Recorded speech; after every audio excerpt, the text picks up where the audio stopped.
And we're there after quite a few very interesting matches today.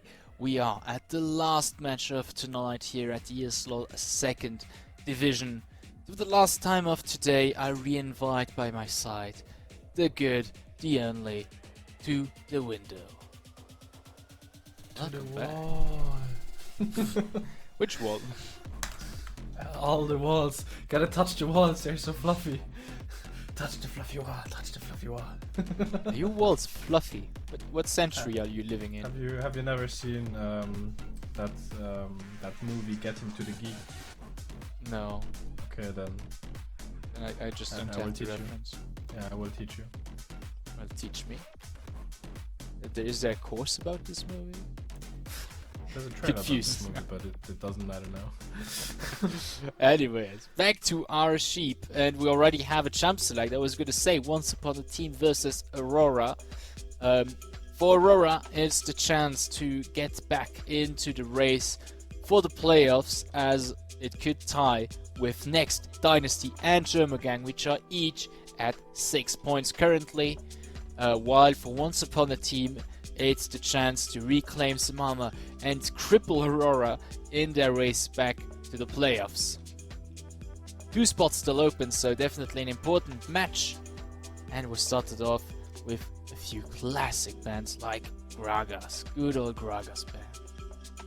So, like we have seen a couple of games before, Gragas is a champion that is playing a lot.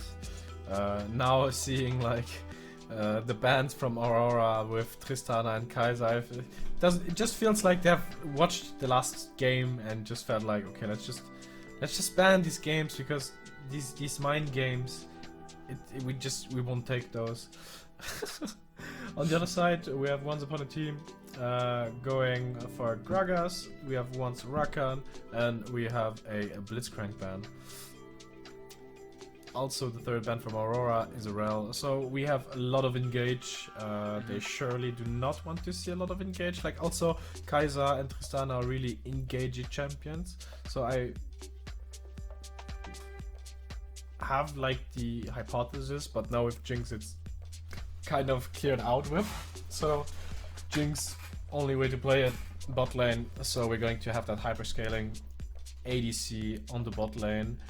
And I ask myself, like, what ace do they have in their sleeves to pick that as a first pick? Because we get the first answer with a Jarvan, and that is just monstrally, like, how should I call it, like, punishing. Yeah. For Jinx. I mean, we have something like, okay, no, I thought they would go for the Nanivia, but it looks like eventually a Poppy. Okay, so Poppy can be a pretty much flex pick. We do not know where it's going to be played. It can be a Poppy top lane, it can be a Poppy jungle, where on the other side Aurora has picked pretty much clear positions out, and I think it's more like to answer to the picks that Once Upon a Team picked, and they also did not take their time with that. I think they were pretty confident about what they were doing. So we have like engage disengage with Trash and Braum, because they both kind of can do the same. They can engage, but they can disengage. Yeah. Trash is mainly like this support and can do anything. Like, you want a support that shields you, you take Trash. You want a high skilled champion, you take Trash. You want to give mobility to your ADC or some other champion in your team, take Trash. You want to scale, you take Trash. Like, it is like this champion with so much versatility that it is normal that it's just be favorite between the supports. Yeah, and I think he's a great fit to counter the Jarvan 4 counter, because he is so good at peeling as well. With his flail, with the box, with the lantern, with the hook. And Poppy does so well as well, so those were really nice answers. And as you said, Thresh, always a good support. It's like, he's kind of the holy grail of the supports. Always there, always a potential pick to work. But second picking phase came through. We have a Victor for Aurora, works so well with Jarvan, and for now seems like they're going for a very nice wombo combo-y team comp here. Yeah, and we are having Ari on the side of Once Upon a Team, so we have kinda ish control. Like for me, as Ari is more like an assassin mage, but with the charm, we have some kind of crowd control. We are very mobile. We have a lot of damage. We scale pretty okay, I guess, and we got the Cassante now on the top side, which is like a really decent pick. I mean, Cassante is really strong, in my opinion, if played by the right hands. So we are having hyperscaling on both teams with Jinx and with Aphelios. We are having engage with like Jarvan, Poppy. We are having like engage, disengage supports, Braum, Trash, both. And then, oh no, we're going for that Ornn topside. So yes, we do have that tank, Grasp of the Undying, let's stack infinitely and then go to the lane and never die top laners. Yeah, definitely. And he gives a bit of an edge to Aurora in terms of scaling with his passive, could allow that Aphelios to get the item upgrade, which in the end, Bovedi carries scale a lot, but he's gonna have this slight edge that if the game like stretches out for long, could definitely be a very, very strong deciding factor here. So on the side of Aurora, I think that we have a lot of scaling, because with Aphelios on the bot side and Victor on the mid lane, we just want to play for like this mid-late game. We do have Jarvan, that is the jungler, and he's going to have a lot of damage in the early game and lesser damage in the late game because Jarvan does not scale. Yeah. It gives it's such a strong jungler who can already very early on give a strong edge to a lane. I mean, his early ganks are already so lethal if executed well, because his EQ combo just, I mean, it's got the knock-up, he gets into it, he does not to attack, already so much damage that has been dished out. And then you have something like a Braum support. If he gets a stack on it, you want to auto-attack anyways, it's gonna go really fast, the attack speed boost helps as well. So definitely very potent ganks for that bot lane, which is most probably what is gonna be the wish here. And the same can be said about Poppy as well, yeah, for Once Upon a Team as well. Poppy has got the E. If a good angle is hit on that E, and the Q follows up, that already also deals so much damage, plus it has the CC. And what I really like about that matchup is that Poppy has this intrinsic counter against the Jarvan. So with the W, she can just stop him in his tracks when he dashes with the EQ. So it's all gonna be a matter of timing on that, and Neku could have so much impact if he finds the right timings for that ability. I mean, yes, completely right. I just want also to mention that Trash, because if Poppy should not be around that Jinx and gets engaged by Jarvan, that is completely fine, because either you want to flame away, hook him, or you just get away from Jinx and just give her a lantern, and is almost nothing besides of instantly killing Jinx and stunning her with your engage that you can do about it. And normally the engage you should survive if you're not already like 20% HP. Yeah. Now in terms of teams, I favor more the team of Once Upon a Team only by the champ select, because it feels more balanced out, where Aurora's. Thanks, you. Where Aurora, they have too much scaling in my opinion. Like, if you have like one hyperscaling per champion, that is completely fine for me. Having two hyperscaling, it's kind of, yeah, it's dangerous. It's playable if it works. Your team fights mid-late game are going to be really successful, but if you're not that successful in that scaling part, then you're going to have a lot of issues coming into that game, because they, well, Once Upon a Team should know it, and in knowing that, they want to play against it. So it's tricky. That's why in the end, the most important part for them was countering that Jarvan. And although it was very early in the champ select, it's something they did well. Poppy works really well against the Jarvan, is able to be as aggressive and has like direct counters to his kit, which is just magnificent. And we'll have to see. A lot of pressure on Grammy for Aurora, and a lot resting on his shoulders to get his team ahead in the first stages of the game, and we'll see how that goes on as we headed into the game, ladies and gentlemen. Once Upon a Team on the blue side going up against Aurora. So we see both of the teams already like going to their positions.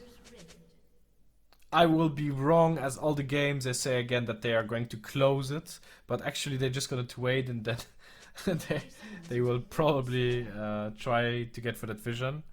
I mean, we have that Aphelios that maybe might have that vision on Jinx, not quite sure from that angle. But everybody seems to stay pretty much quiet and just close the jungle, not try to go for any too risky plays. I mean, we see that Jarvan already is hovering above the top side, so we are at the 1 minute mark, so it pretty much looks like that he is going to start on the top side, which should be favorable, since you do not want to gank that on. It makes you useless. Like, okay, you take some, like, I mean, it is more worth that you go to that bot side and that you feed that Jinx that is going to scale really, really hard, or even maybe go to that mid lane. But yeah, since Ahri is pretty mobile, it might be a little harder to gank her, where Jinx, or at least Trash, because even in killing Trash, that is gold, and that gold you have is gold your enemy does not have. We want to take those. Gold you have is the gold your enemy doesn't have. I'm so wise today. Wise window. Wise window. But yeah, no, you're absolutely right. I think pre-6, that's the moment where Grammy might want to do a pass by gang on the mid lane.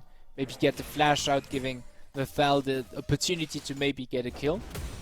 But once the Ahri hits level 6, it's, as you said, they're not going to be able to get her unless she's already really low, but I don't think she's going to stay in those cases. And most definitely, yeah, focus on the bot lane, which is why top side start is already good. Going to the blue buff, can move towards the bot lane here, but we have Neko already in the brush. Ready for some action. So now, play-wise overall, I mean, I think we're really going to be seeing a lot of actions on the bot lane in this game, because the top lane is going to be more like a let's respect the rules. So you have the minion lead, you're going to push, I'm gonna take my wave, I'm gonna re-push, I'm gonna stack. Right, we're having Grasp of the Undying on both those champions on top lane, so it's going to be a pushing game, it's going to be a stacking game, until both champions decide to go as big boss tanks over the map, because they stacked like 50 times Grasp of the Undying and bought 2 Tang items.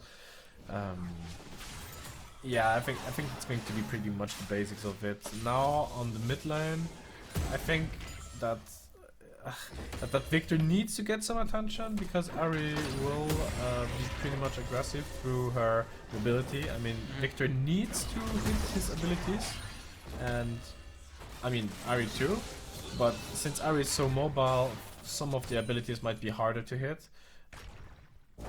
Yeah, she definitely has more agency as to where she is, which is really good when you want to dodge stuff or hit the enemy with things he can dodge.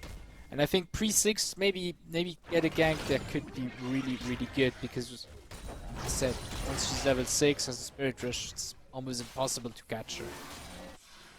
At least not It with a is- lot of hard CC. And the Yes. thing is, yeah, they don't really have much. Well, besides of like Ornn and well, I mean, they do have CC to. Yeah, but they're not gonna to- bother about a mid lane gank, right? Yeah, it is a lot of attention you will put to it to get something out of it. Shiny QB there now. To help out Nofel a bit. I mean, that is pretty much okay. I mean, the wave is pushed out. Aphelios can get some Zoro XP with that. Yeah. Which is really good, because by getting this XP, that is just stats. Since Aphelios does not... Like, it's a pretty special champion. It's a champion that does not levels up an ability. It's a champion that levels up stats. So either... It is stun on Matsu. Damage coming out is in the force field and getting stunned by that. But Shiny QB is really low and has to flash out as Yufio is coming in now. We had Grammy trying to look for the kill. Also forced to get out. But is able to free with the EQ. So, Aphelios levels up his stats. The first stat you're gonna level up is attack damage. Here we have Shiny QB getting caught on the way. Bot lane first blood goes to UFO. Unlucky, but that's the goal to take. Yeah. So the first the first ability you level up with Aphelios is the attack damage. When you maxed out that, you're gonna go for crit damage, and then you're gonna go for attack speed. If I'm correct, I know that these are the 3 ways. Landing on Lantia, but able to flash this in time. Now we have Grammy joining in with the EQ, but is gonna get caught by a jumper, and that's so sad for Aurora.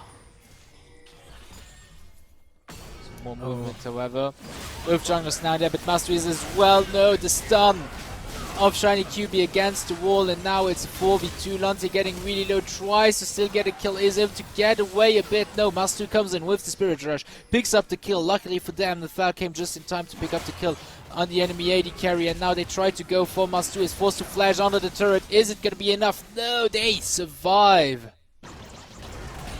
That was a lot of action. And here we see the typical top lane. Let's grasp, let's play, let's push the minion waves.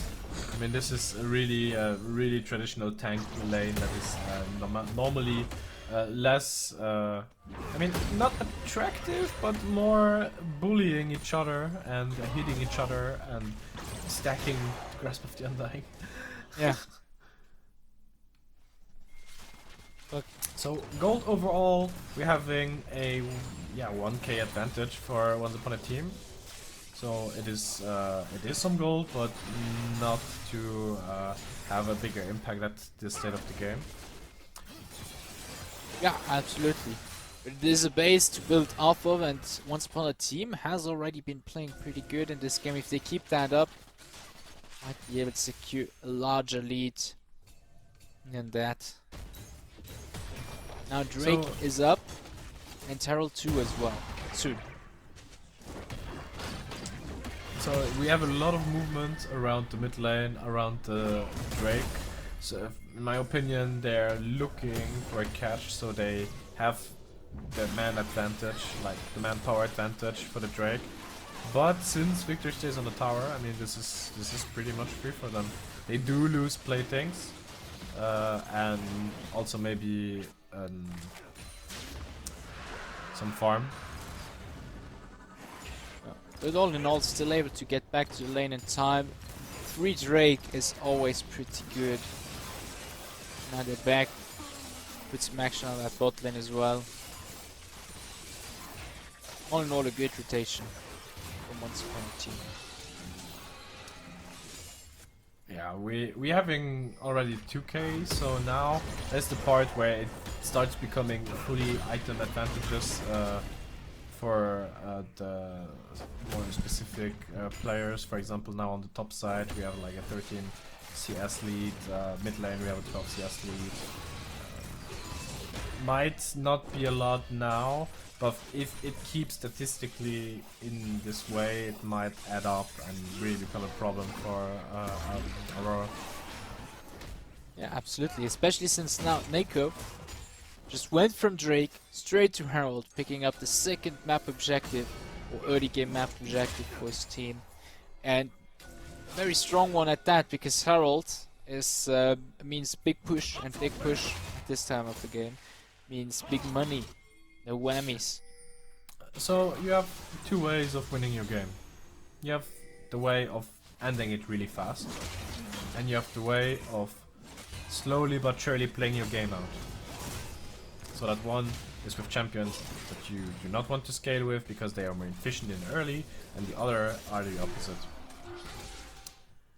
You say that Herald is more valuable than a Drake, because if you manage it to make a serious push with that Herald, you can create, first you open the map really hard, second you create the situation where you generate a lot of gold for your team. So in having this gold means advantage, and in having advantage means having more items than your opponent. When you have this advantage, you can play it completely out safely. Completely safely. Well, I mean, with casualties, but by having the gold, you kind of save your spot. Yeah, absolutely, and that's the buff you get immediately. We have Neko here starting the stun on the bot lane, but Grammy coming in from the side. They're going to be able to pick up the kill first on Smoothie, and now they have to fall back, but Mastu is there in time to help them out. Nice hook here from Yufio, allows them to pick up another kill. For once upon a team, when the support has the most kills, it always is a bit of a heartache. I mean, sometimes it's just the job, you know, you just switch the roles. It's like, look at me, I am the captain now. Full AD trash. Full AD trash. I mean, there has been a time, you know. There was once upon a time, once upon a team. Ha, got him.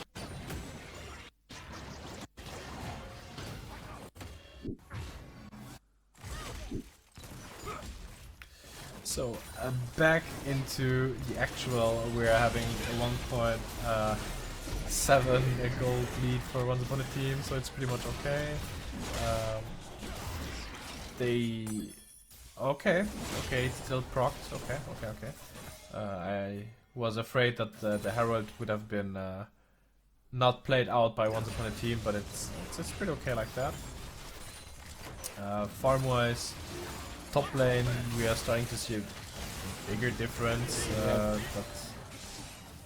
That Cassante becomes really oppressive, because Cassante is one of those tanks that, I mean, also Ornn does a lot of damage, but I think if you're looking at the matchup Cassante Ornn, I think Cassante should be the predator out of those, though he is also leading like in level, he's leading in gold, so it is pretty normal that like he has the agency to like play freely against him, push the wave, play more aggressive.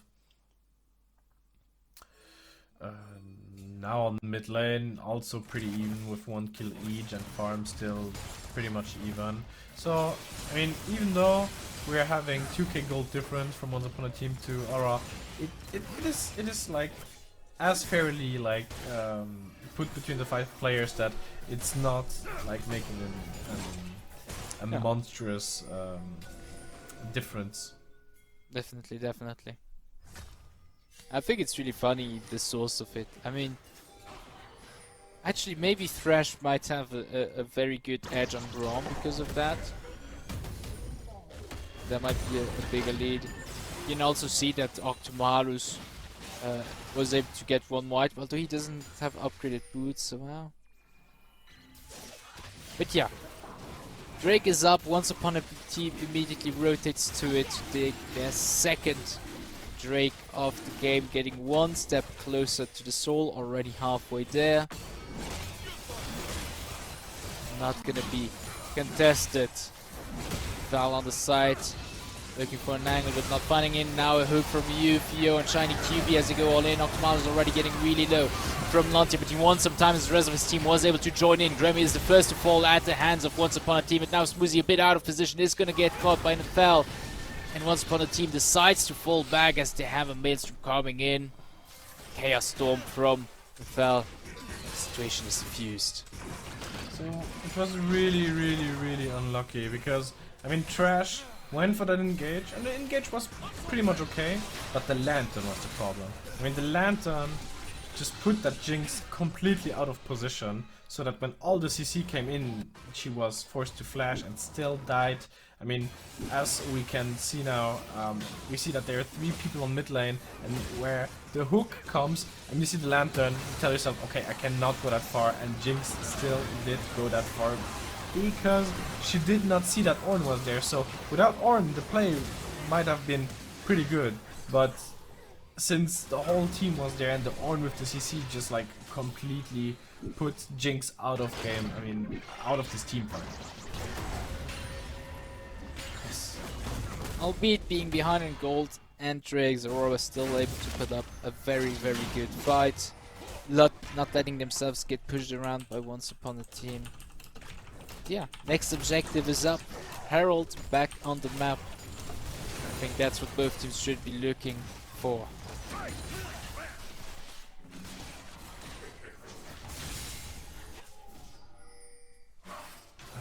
So we are having 2 Drakes for Once Upon a Team, and the next objective is on the top lane. We have K'Sante that is constantly pushing the wave out, so he does technically have the priority.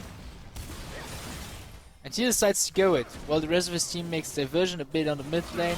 I don't think Aurora is expecting him to having started it yet, and now they know, okay, now they're probably doing it, everybody left.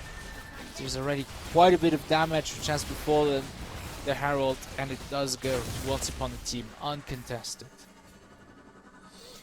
This is really good for Once Upon a Team. I mean, now in having the Herald, I mean, the Herald... Who has it? Oh, I can see. I mean, by having the Herald, I mean, this is just like pushing even more towers, getting even more gold, opening the map, pressuring the enemy with that. That is really valuable. That is really valuable. Absolutely. Let's not forget, not a single turret has been destroyed yet.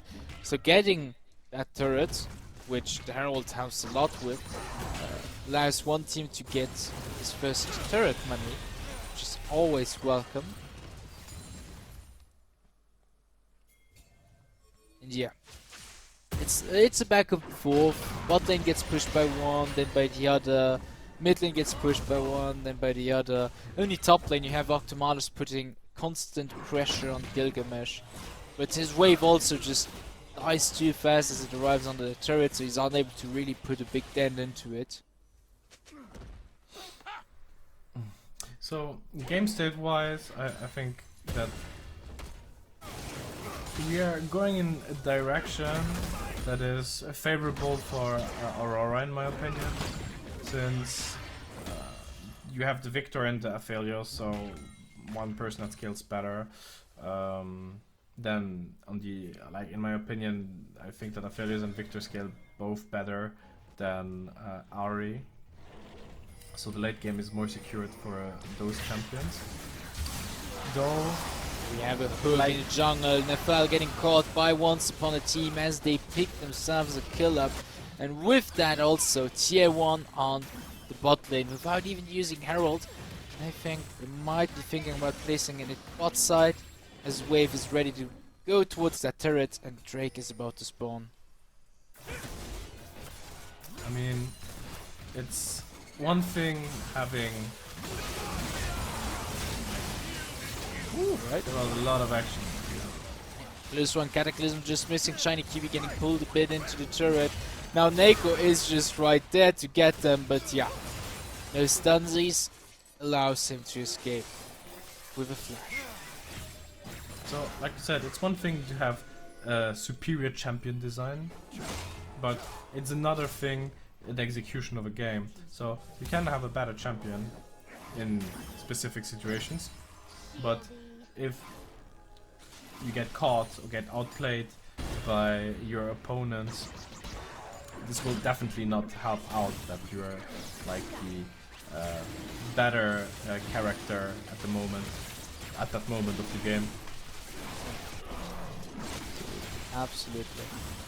OneSpot team are able to pick up their third turret, clearing the whole first row of turrets simply by pushing on the bot lane, and they pick themselves up another Drake, and that's a sole point for them and the ability to decide quite a lot on what is going to happen next in this game.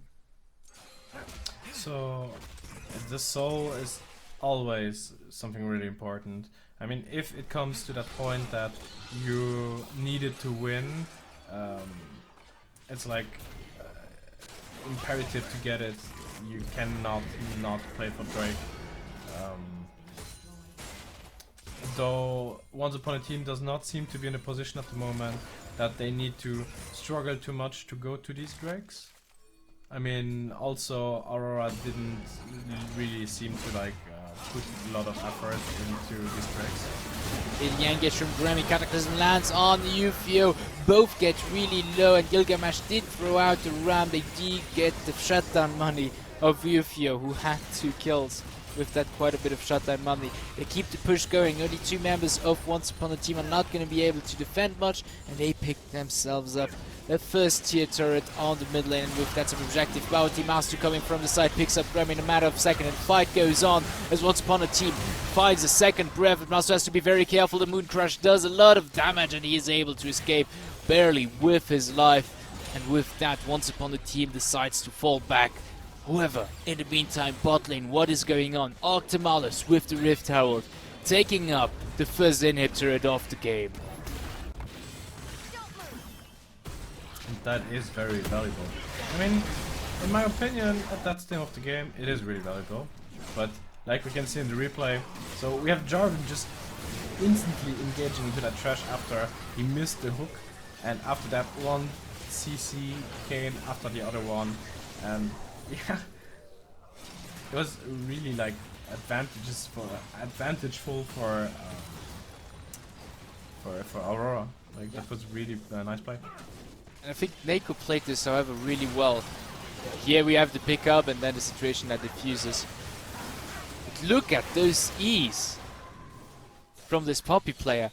Before, dodged the Ram ultimate and put himself in a perfect angle to stun one of the enemies. Did a lot in this team fight just by stunning, and that was really fun. So, Once Upon a Team, they have the info that they are on Baron, but they are contesting it and going for it. Yeah, Neiko picking up the engage and the first kill with Must2. Kicks an enemy away, turning the tides. 5v3. Gilgamesh doing God's work, however, with his ultimate and hitting a E against the wall as the damage is falling on to Once Upon a Team. Ufio very low, gets a nice hook in. That's the double kill going to Smoothie. And now goes in as the damage falls on to Gilgamesh. Lantia very low, tries to make the best out of the situation, but the damage is too big. Quadra kill for Smoothie, and that's the ace for Once Upon a Team. That was just the play for them. I mean, they have bot lane that is just destroying the base, and they did not went for it, which in my opinion should not have forced it. I mean, we can see that they lose already a lot of HP on it, and it was just a free engage for Poppy to go in there. As we can see, the Victor also got really low at that moment, and she just got sniped away by that Jinx, which gave her the reset and to continue just to fight with like maximum damage at that moment. Like the hook helped a lot to keep the people in CC, and from that moment on, I mean, Jinx can just like go ham into it, and there's nothing that Aurora can do about that. Yeah, absolutely. And Gilgamesh's TP was also on point, came in the fight right when he was needed, and this gives Once Upon a Team a very, very good position. Soul point.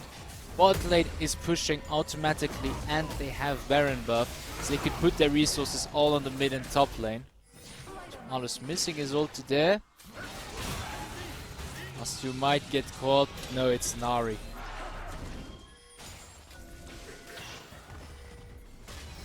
The push keeps on going. Gold-wise, we are having 7,000 gold difference between Once Upon a Team and AURORA, so this is like two big items, a little bit more than two big items. That is a lot for that state of the game, even though also we got the next Drake that's going to spawn every moment, so they can just like put someone on the side lane since they have the Baron, go for the Drake, get the soul, finish the game. Yeah, and Neko is already there.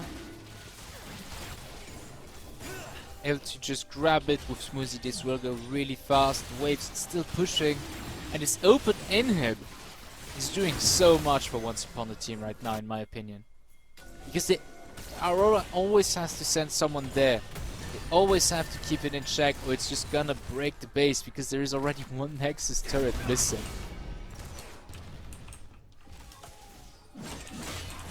With the soul, they will start to push for real. Mid lane turret getting a lot of damage with that demolish. However, Aurora is able to push the wave back. Now we have Mastu, however, coming to the top lane. Ready to put some damage in that turret. Once Upon a Team is beautifully leaning and dance. Meanwhile on the bot lane, of course, super minions still pushing. Tier 2 top lane. Next up is Tier 2 bot lane. Aurora puts all their might in there for maybe a team fight, as Once Upon a Team is not full and the damage is already falling. Mouse was already really low, but they can't get any damage on Neko. Just survived so long. Very nice Cataclysm. Smoothie in a very tough spot. Will he survive? No, he doesn't. Lantia is able to finish him off with the flamethrower. Keeps on going on to Yufia. Will not escape. Luckily for Once Upon a Team, Octomandus and Master were able to get out of the fight and will be able to defend the push incoming from Aurora. In the meantime, look at the base. They send someone back because that super minion wave is already at the second Nexus turret and could be very dangerous if they just kept pushing. And I'm just saying, Octomandus and Mastu have TP. I'm not sure what would have been the right call there. I mean, that was just like a bloodbath that moment. I mean, from a winning situation to just throw completely or getting thrown. I mean, it was a nice engage by on though, but in my opinion they shouldn't have sticked so hard to it. I think the confidence was really strong in Once Upon a Team since they had a big lead, but in my opinion the execution was maybe not so good since they had a huge lead. I mean, they had like 7 or 6,000 gold lead. They were not supposed technically to lose this fight.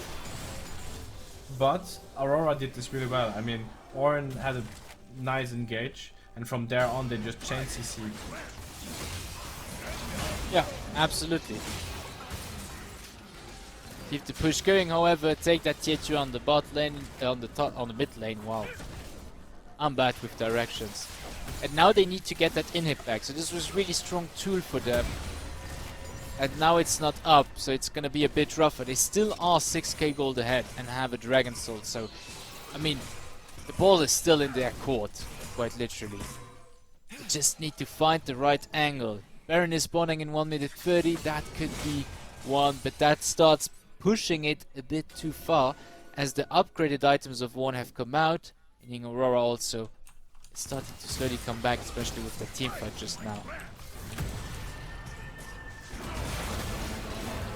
Here comes the Ram, that's engaged, gets not thrown back thanks to Neko's Hammer of Justice. Situation refused.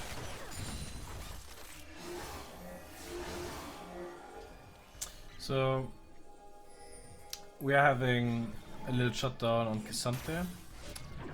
We have still a big lead on overall gold from Once Upon a Team with the Dragon Soul, like you said, and the next objective is going to be the Baron on top side that is going to spawn in 30 seconds. I think that it is really crucial for both of the teams to get this Baron. I don't think neither of them can like ignore it, because like we have seen after winning this team fight they just created, they pushed really hard. Yeah. And having that Baron, it would just like it would be game winning actually. Win the fight, go with 2-3 carries, push that tower, win the game. And I also think that we are going to have a lot of action now upstairs to the Baron. They're starting to deward and make vision. Yeah, absolutely. As they slowly start, Mastu on the bot lane, pushing that, and TP is up. Splitting him away, forcing Aurora to reconsider maybe taking a strong position there, because they have to block someone there, else they lose that in him. That's going to be the same situation as earlier with that bot lane perma pushing. They don't want that. They can stretch it out a bit more for the Baron. Optimalus, yeah, on the prowl. Need to find some purchase. You don't. You can feel the tension through the screen here.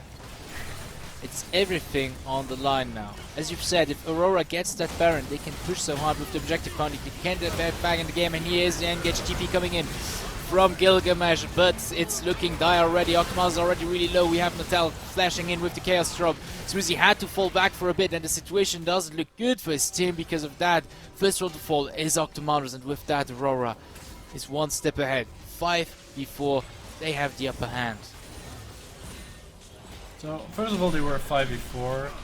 Second, I mean, they have Victor, they have Aphelios. Both of them, they're hyper carries. And they just bomb a lot of damage. Since they have like Jarvan and Ornn, they really, like, Jinx needs to play so carefully. I mean, we can see in the replay that she started becoming a little like greedy in playing, and then as soon as they started fighting, she gained force back and just didn't play. After the ulti, she did not play anymore. She saw Ornn ult, and from there on could not play. She had to flash out to not get hit by a failure and get one shot, and from that on, everybody is low. You're not allowed to play anymore. So there was no room for Jinx to actually play. Yeah. We've got to give it to Aurora. They played this really well. They knew, okay, we need to take out Smoothie, and they did so as well. They just put everything on it. The situation turns around. We have the Elder Drake picked up by Once Upon a Team. As Mastu dies, unfortunately, getting back from the spot lane push. However, this is a really dire situation. Elder Drake is really, really strong. And even if you have Baron, you can lose it so fast with one wrong movement. So, in my opinion, they should have forced really hard. Because in having the Elder Drake means forcing. You force, you fight, you execute them when they're like 20-25% health. It is a must win. It is a must win. You should win. And you also burn them and do a little bit of damage with the Baron. So it is, you have to take it. They have a 5k gold lead. They were in a pretty okay position, and if they would have forced it, they would have needed to go into base to heal up. And you have the inhibitor on the bot lane. You do not need minions to wait or play. They should have just gone for it and finished the game. What that was actually playable.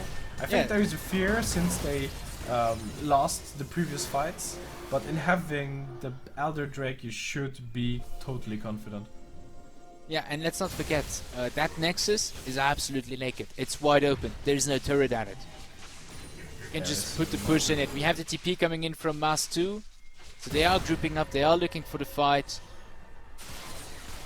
With that, should be able to turn the tides. It's now or never. They're at least able to deny good usage of the Baron for Aurora, but I think they should be able to push it in. Yeah, they seem to be taking it in, going into the enemy base, pushing them in with that minion wave. Yeah, we have the Ram being prepped up. Grammy already getting some damage in from the enemy. Yuffie really low, however, dies really fast, but the push should be keeping going. Look at their damage. I mean, this could have been, in my opinion, executed a little bit more like cleanish, because they put so much resources into that Trash. I mean, Trash put so much resources out that at the end he could not even make out and died yeah, he died for it. I mean, after the hook, he should have like played more passive, play with the lantern, save your carries, go a little bit more behind. I think there was a little bit too much forcing. And now, yeah, they back off, they are scared.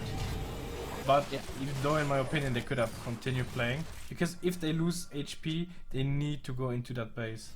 and at some point you just explode that Nexus. But it is coin flippy. Yeah, indeed. I mean, you never know. They could have also just all died and then give Aurora a big push, a lot of money, and completely turn the game in their back in their favor. So maybe it was a good call. I think maybe they had Aurora spread a bit too thin here for them to be able to properly execute it. But there is still another time. They hold out, they keep pushing, they have this pushing bot lane permanently, they have must do on it. And now that Nexus is open, if a teamfight erupts and Gilgamesh moves to help in that teamfight, Masu could simply rush towards that Nexus and hope finishing it before the teamfight pans out.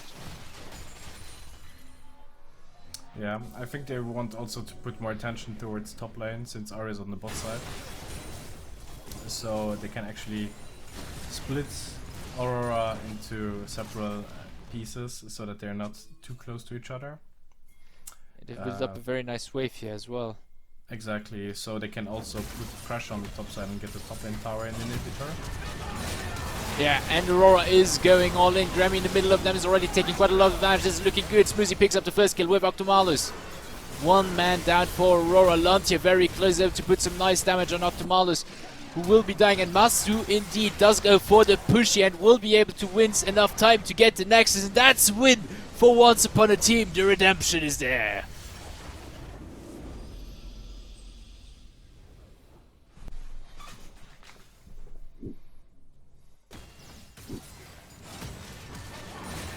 Last replay. I mean, we can clearly see that when Jinx survives at that state of the game, every auto attack is just a big chunk of HP that the enemy loses, installing as much, killing the people. I mean, at the end, Ari finished the game, but it was pretty interesting at the end because I was really, my opinion was fixed that really as soon as you get that Soul Dragon, like the Elder Drake, you have to force these fights. I mean, you have to force it. Yeah. Well, it did work out in the end for Once Upon a Team, grabbing themselves another sweet win, third win of the season. And let's give them the benefit of doubt. Over time, they will rise up like a phoenix from their ashes. Now that was it with today, but before we go, we still have one last interview for tonight. Interviewee of the winning team, in this case, Once Upon a Team. And if I'm not mistaken, we'll have UFO coming in, trash AD carry player, I'm joking of course, and we'll have some questions to ask him, especially since we're gonna head towards the end. And of course, now that Once Upon a Team took that win, that was a big win, because it ripples Aurora quite a lot for their spot in the playoffs, because they're now 1 point behind next Jomegang and Dynasty. We don't have 4 teams that are tied up, only 3, and that is huge for the upcoming days, because if I'm not mistaken, so we have Aurora playing Pertinax, so actually both of them might be unable to join back up for the playoffs. Anyways, we'll talk some more about that with some visuals. Interview is ready, dear viewers. Welcome everybody, UFO from Once Upon a Team. Hello guys. Hello, how are you? I'm fine, really fine. We are really glad to win this game here. Yeah, I think it was a very big win because, or to say, because it allows Aurora to not play playoffs. Yeah, sadly, yeah. So we know that we are playing relegations right now, but we still want to do the best and to provide some good games from the audience. And it was pretty good. The game was pretty good, even though everyone did a few mistakes. I think it was really better than the other games. And yeah, we'll just finish the split like this and win the relegations. So we will stay on Division 2. Yes. Okay, but now you are talking about performance. But how, if you have to judge it, how do you want to categorize the performance from the early of the seasons until now? I think we upgraded our gameplay. We had a lot of issues, like personally issues that we have to coordinate our playstyles because we are like very different people and very different players on the game. So it was a little bit difficult on the start to like just mix it up and do a well synergized team. But we're working on it, and it seems that we can adapt now our playstyles and play for the same tempos, and it's really better from the early start of the season. Yeah, And definitely. it also shows off like in the results now when you're playing, when you're performing. We can clearly see that people synergize better with each other. We can see that there's more like it's like more sticking power. It's good. Definitely, I agree on that. We're headed to the end of the split, of course. And Yeah. we have this three-way tie between Dynasty, Jomagang, and Next. I mean, over the course of those weeks, you get to know those teams a bit. Which one of them would you put your money on to end up into playoffs? I think that they can all do the job. They can really all perform and go to the up and downs. So I have no, I have no predictions on that. And The best will get the playoff. the best will get the playoffs. That's well said. Well, on Friday you'll be playing against one of them. You'll be playing against Dynasty. Yeah, cool. Do you plan on keeping on this high, keep that momentum for that last game? Oh yeah, we're aiming sure. for the win, and we won't let the top teams to just ignore us and say they are just better. No, we are gonna win the last game. Well, beautifully said. Do you have any last words before we leave you? No, I will just do a little cheers to my teammates, my CEO, and everyone who supports me. Yes, definitely. Well, good game to you and your teammates as well. You can carry that over if you want. Beautifully played. And I'll be happy to see your next game on Friday. Yes, sir. Definitely can't wait to see it. Thank you very much. Yes, thank you. Have a nice evening. And we'll see you play on Friday. And now, before we get to the end of the show, we still have a few things maybe to talk over because we're like so close to playoffs now. And I think it's a good moment to go again over what happened tonight over the stream. And here we have the results of today. Jomagang able to stay in that high of winning, taking a win against Pertinax. Next, doing kind of an upset, getting back into track, winning against Folklier Esport. Riftslovs still unbeaten, 13-0 at the top of the ladder by taking that win against Dynasty. And now Once Upon a Team, which we just saw, take a third win against Aurora and ready to keep on battling for the rest of the split. We can maybe take a look at the standings as well, fully updated, and this should give you a proper image of what's going on here. So Riftslovs and Folklier Esports, we've already said it at the start of the show, are qualified no matter what for the playoffs. Now the question still is, Dynasty, Jomagang, next are 6-7 tied. Dynasty will be playing against Once Upon a Team. Jomagang and Next actually are going to be playing one against the other on Friday. And so are Aurora and Pertinax. So there's still quite a lot of leeway to get there. Either way, if Dynasty wins, then we'll have them go up with 7 wins. Jomagang go up with 7 wins, or Next go up with 7 wins, as they'll be playing against each other, and everything is good. However, if Once Upon a Team is able to take the win against Dynasty, it becomes a whole mambo jumbo, because Dynasty is stuck at 6, and then either Jomagang or Next is also at 6, and either Aurora or Pertinax is at 6, so we have a 3-way tie again.